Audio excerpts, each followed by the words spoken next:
श्री गणेशाय नमः।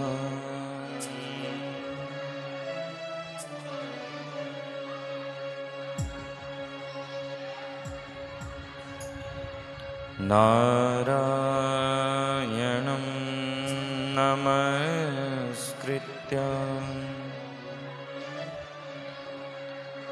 नरं चैव नरोत्तमं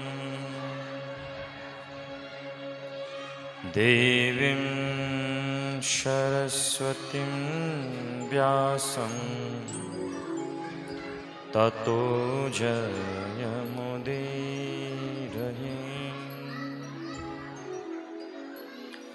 तो शुक्लकृष्णो नवकञ्चलोचनो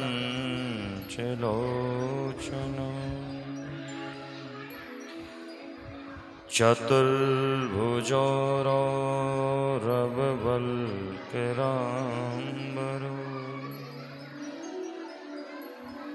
पवित्रपाणि उपवीतकं त्रिवृत् कमण्डलुं दण्डमजुं मृजं च वेणवम्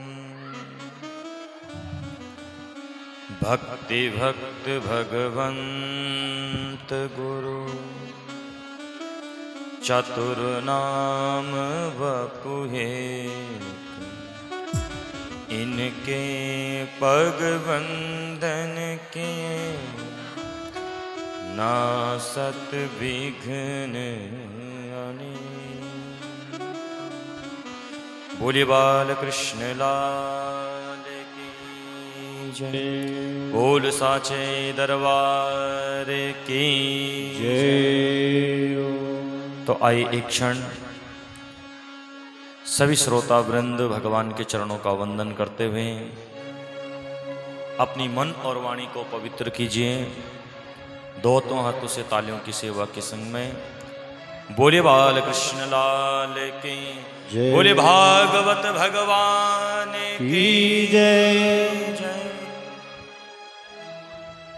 हे गोपाल हे नंदलाल, हे नंदलाल हे गोपाल, कृष्ण गोविंद गोविंद गोपाला, कृष्ण गोविंद गोविंद गोपाला, कृष्ण गोविंद गोविंद गोपाला, कृष्ण गोविंद गोविंद गोपाला, गोविंद गोविंद गोपाला, कृष्ण गोविंद गोविंद गोपाला। भज मुरली मनोहर नंदलाला, भज मुरली मनोहर नंदलाला, भज मुरली मनोहर नंदलाला, भज मुरली मनोहर नंदलाला, कृष्ण गोविंद गोविंद गोपाला, कृष्ण गोविंद गोविंद गोपाला। हे गोविंद हे गोपाल, हे गोविंद हे गोपाल, हे गोविंद हे गोपाल, हे गोविंद हे गोपाल, हे गोविंद हे गोपाल, हे गोविंद हे गोपाल। हे जय माधव हे नंदलाल, केशव माधव हे नंदलाल, केशव माधव हे नंदलाल, केशव माधव हे नंदलाल। ओ कृष्ण गोविंद गोविंद